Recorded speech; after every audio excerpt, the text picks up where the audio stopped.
again, they still have the same habits and they're looking for a change. The change is not going to come until you don't change your habits every day. Like if you've been like chasing losses 3, 4, 5 years, how the fuck are you going to think you're going to make profits? You need to change those habits. Like, okay, this is what I'm going to do this month, right? So next month is next week we're going to have a new month of May, 6th month of the year.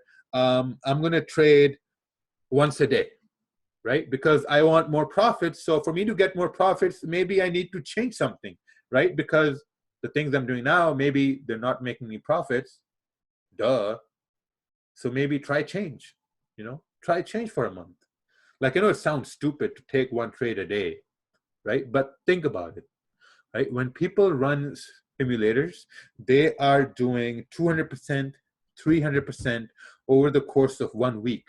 But on simulation, that took 20 minutes, 30 minutes. Oh, sorry, not 1 week, 3 weeks, right? That took 1 hour maybe on this simulation.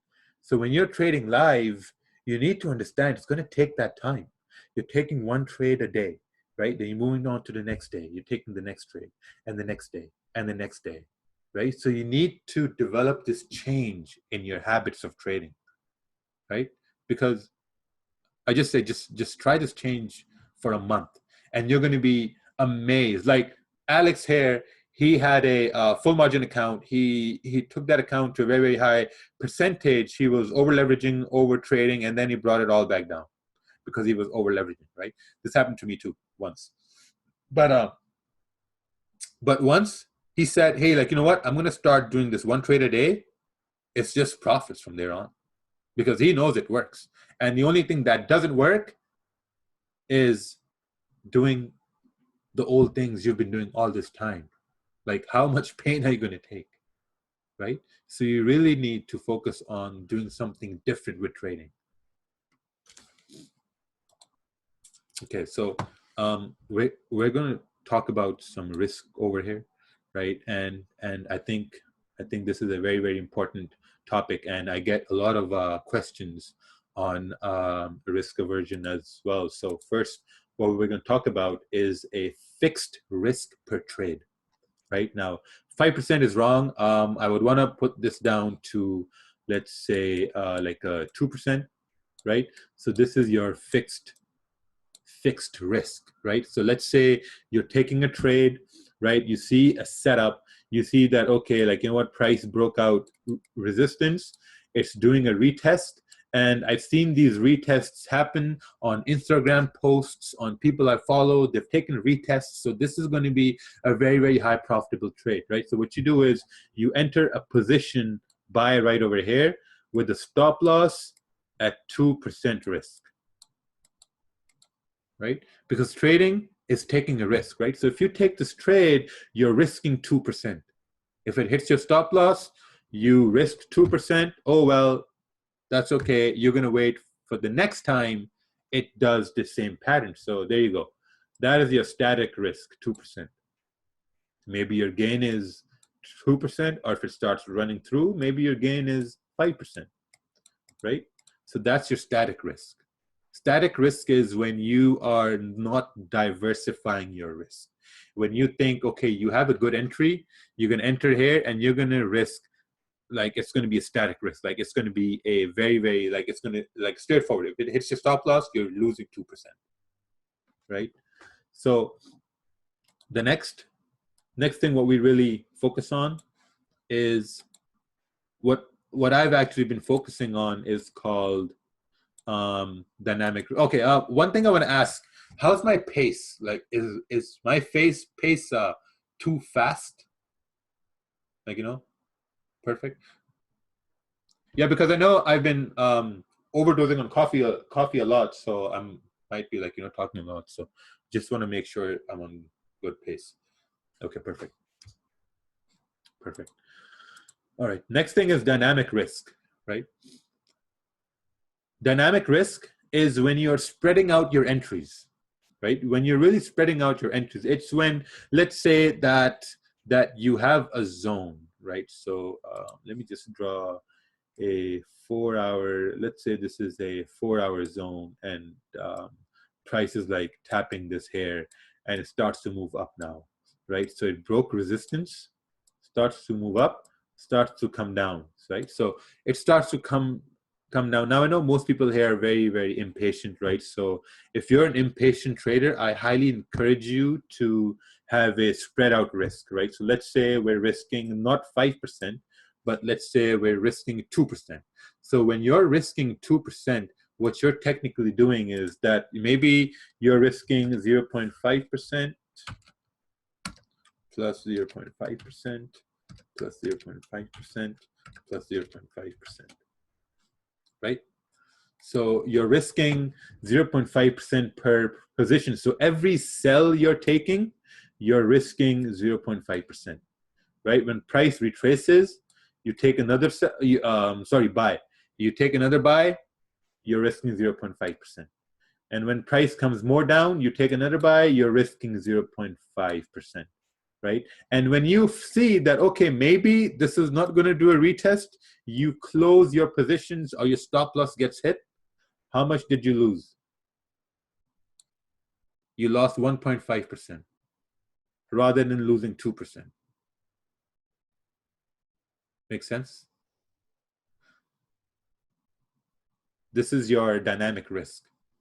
That's your dynamic risk. Or let's say if price doesn't hit stop loss and it starts to move up, and then you unload another 0.5%. So now you're in the right direction and you're following your risk plan.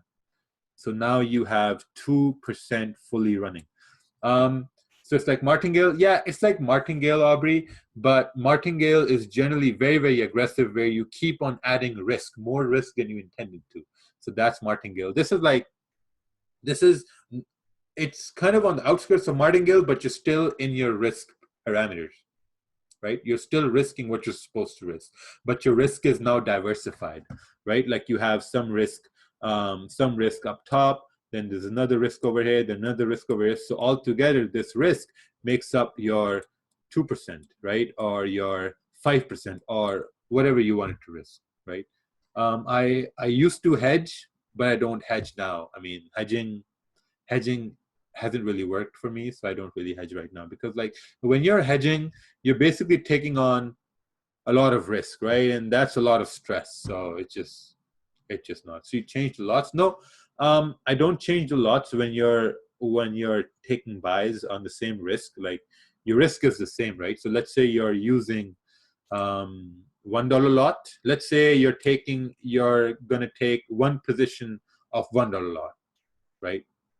So you want to diversify it to maybe 4 0.5 lots. Make sense? So instead of risking one lot on 10 pips, maybe you can risk 4 0.25 lots at different position of the price.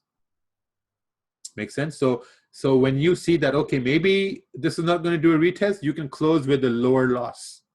So now your risk has been reduced, right? Because you only risked a portion of what your risk was. So that's called dynamic risk. This basically comes with practice. Well, you know what? You can really use it, but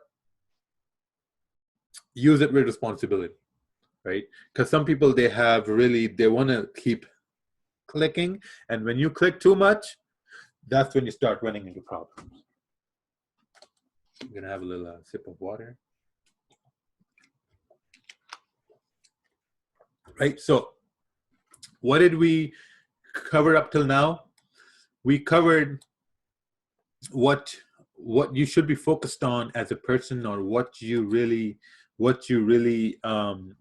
expect from the market, right? Next thing is like what you really want from the market, or the times you have to trade, or the currency pair you should be looking at, or what's the time of the day when you think is suitable for you to trade, right? After that comes your risk. Risk is it's the most important aspect of trading, because if you can manage risk, you're going to be in the trading day the next day, right? So Risk is very important, right? And this is how you manage risk. You have to strictly abide by your rules. Just like when you go to your job, right? If you're late, what happens?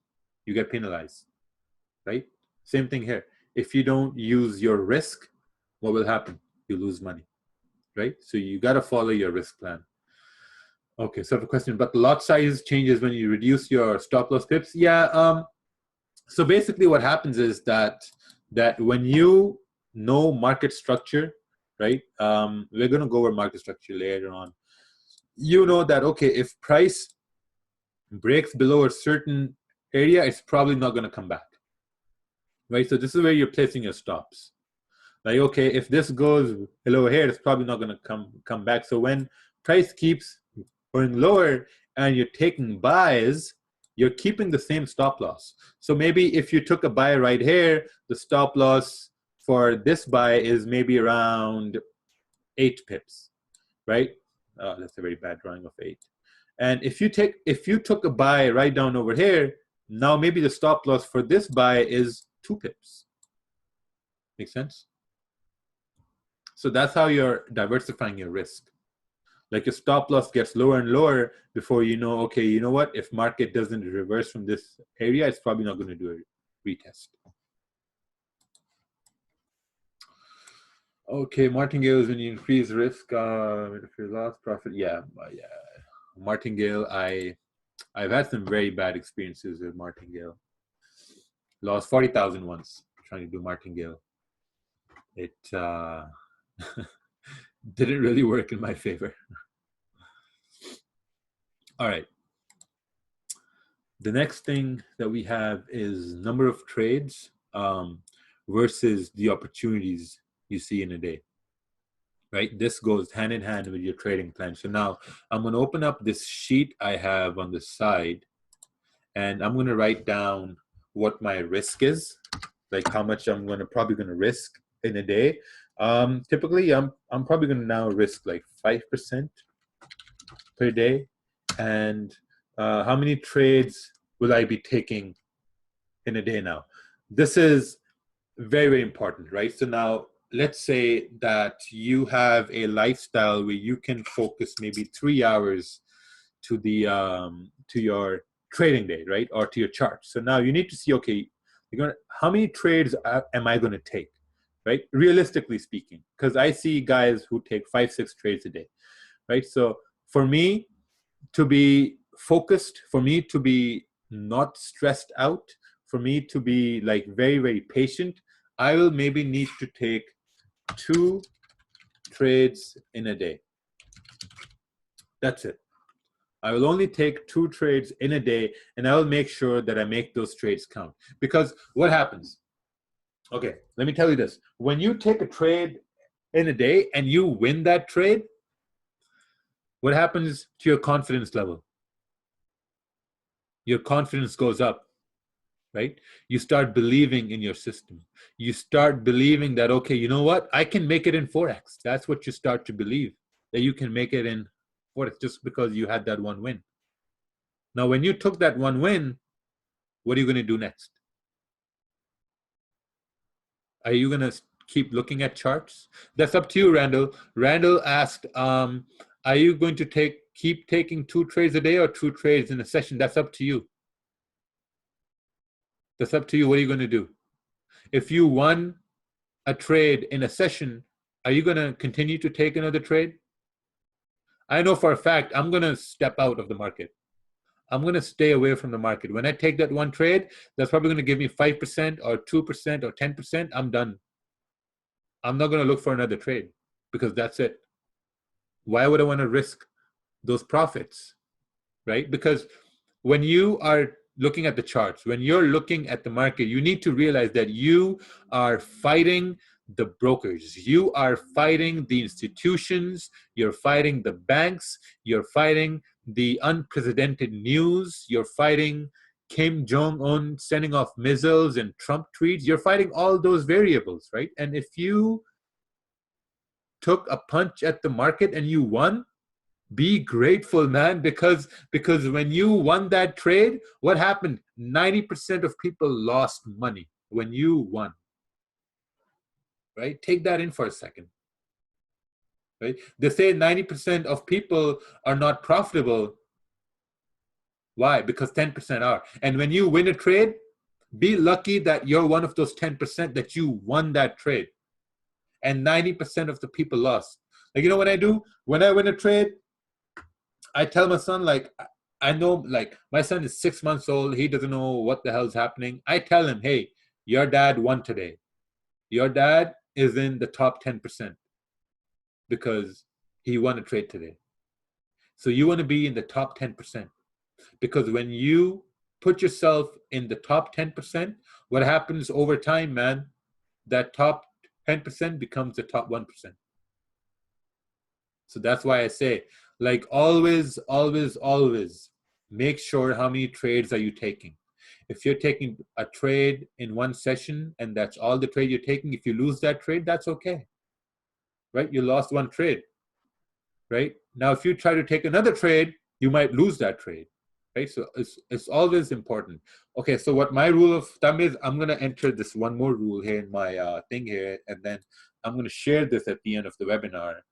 My one more rule is if I take one loss, that means I will step away from the market for 1 hour. That's my personal rule. Like, I know some guys who step away from the market till the next session or till the next 4-hour candle, but I step away for 1 hour because now I need that time away from the market, right? Because when you lose, you have these emotions running in you. And those emotions are your worst enemies because now you've lost a trade, you've hurt your ego, you've hurt your confidence, you haven't made money, you want to make it back, you have to step away. Go do something. Go make a coffee. Like, go talk to your boyfriend or girlfriend or your dog or cat, right? But just go do something because you need that time away for that emotional stability. That's very important. Step away from the charts.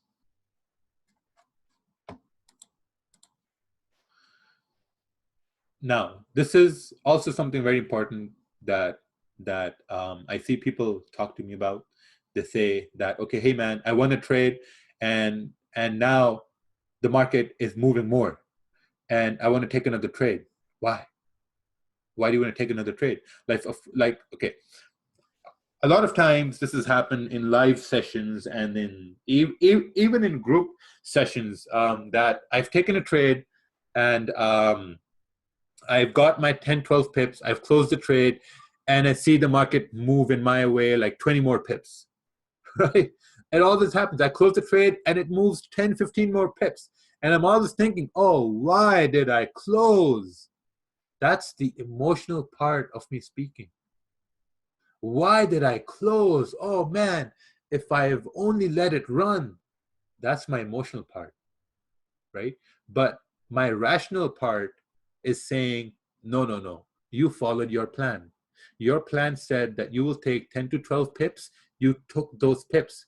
Now, you shouldn't care if the market is moving 50 pips in your favor, 1,000 pips in your favor, or better yet, you took your 12 pips and the market just reversed against you, right? So what happened in both cases? If there's still opportunity, what do? You follow your plan, right? Like a dog, you follow your plan. That's what I say. Like every person you see around you, they're all working, man. They're all working, struggling, and then you have this avenue to make money, right? Which is very, very seductive. I'll tell you this, it's very seductive, but you really need to stick to your plan. There's always going to be opportunity. Always going to be opportunity. If you miss a trade on your planned retest and someone else says, hey, like, you know what, the price is going to break resistance, that's going to break support, and you quickly want to jump into that because you see that as an opportunity, it's not going to work. It might work, but it's not your opportunity. That's the thing. You really have to focus on what you're doing, right? So so I have a question. Hey, wouldn't it be a good idea to get those 10, 12 pips? Then you put stop loss at 12 pips. Yeah, so the idea about placing stops at break even is when you have hit your mark. like let's see, sometimes what I do is that, or actually I have this guy Ryan, really good guy. He's getting very disciplined now. What he does is that his plan is to take 10 pips. So when he takes 10 pips, he lets 20% of his position run with stop loss at break even. So what happened here?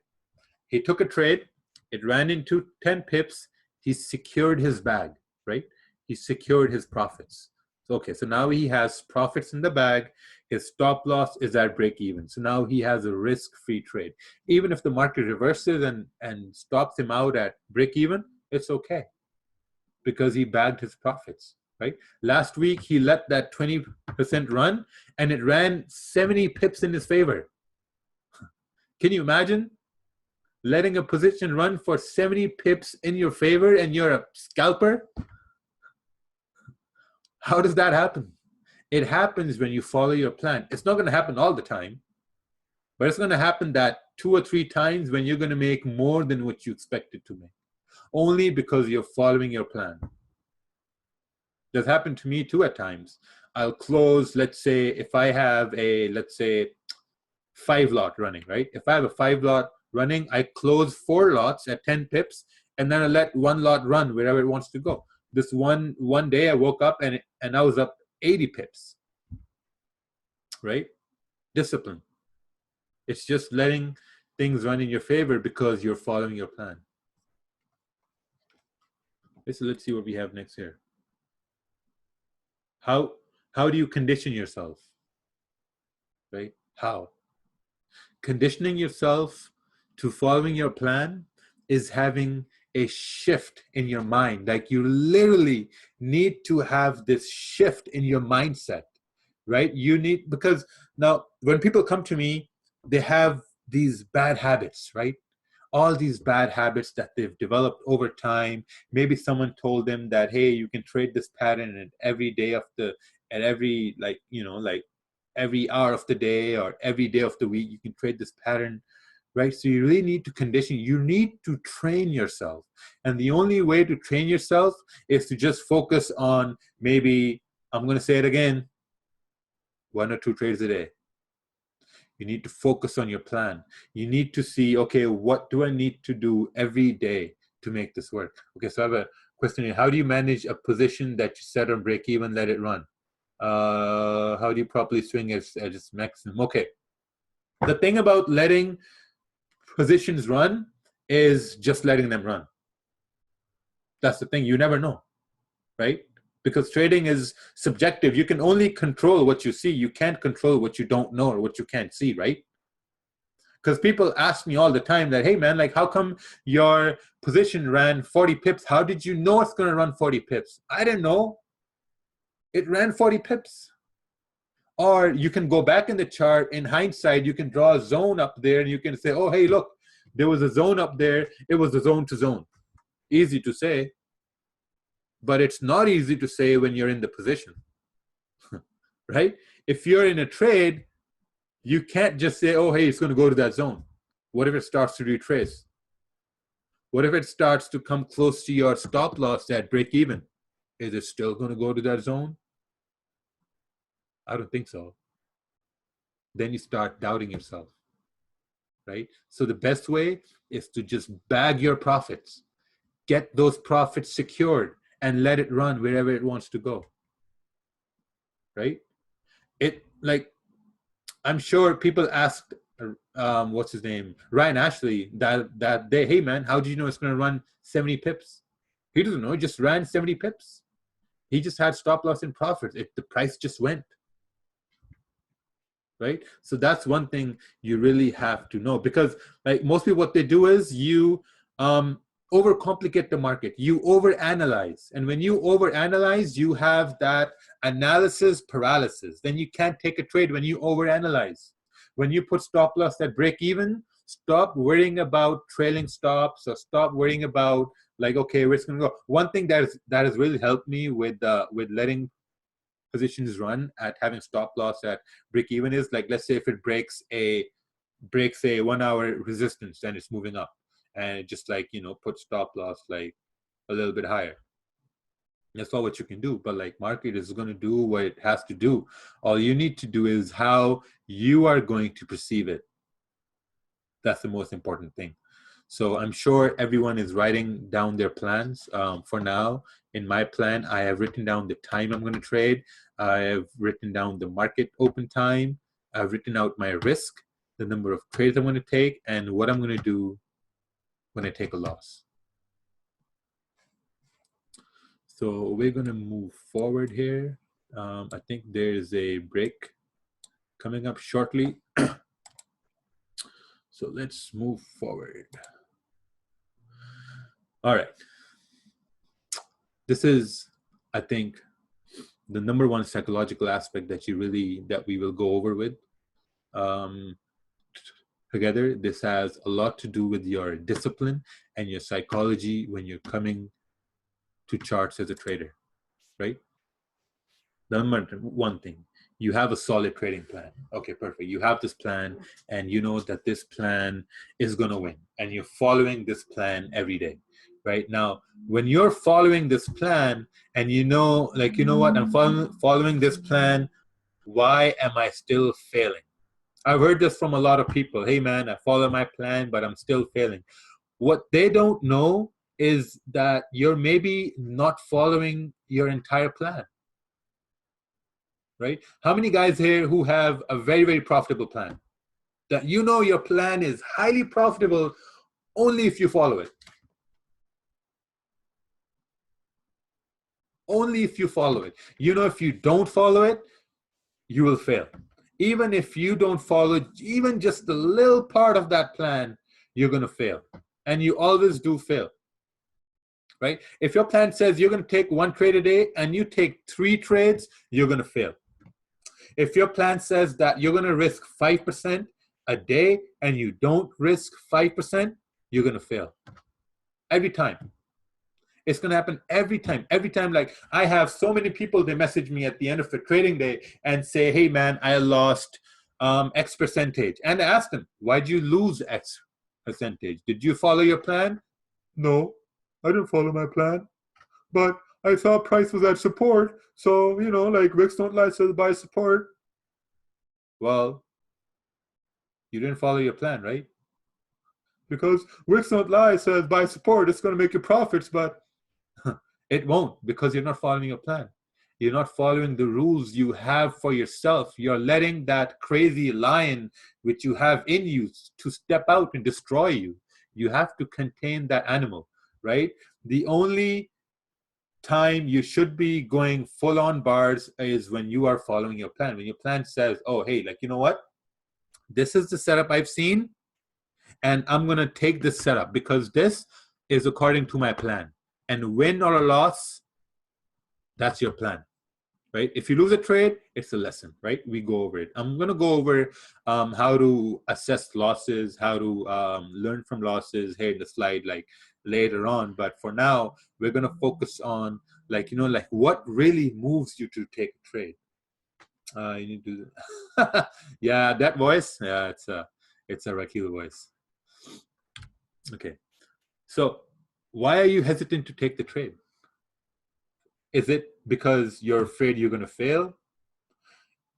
Is it because you're afraid just because you're afraid? Or is it because it's not your time to trade, right? Like, why are people so hesitant to trade, right? I know why. I'll tell you why.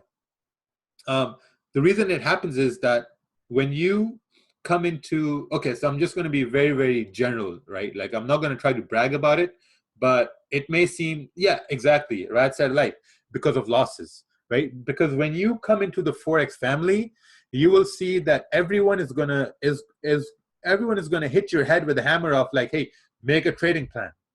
Because when you make a trading plan, you're protecting yourself from loss. So now when you're coming outside from learning all these systems, jumping from mentors to mentors, or you're coming from learning all these strategies, you have a history of losses. You maybe have a history of blown accounts. You have a history of like blown, like, you know, like money which you borrowed.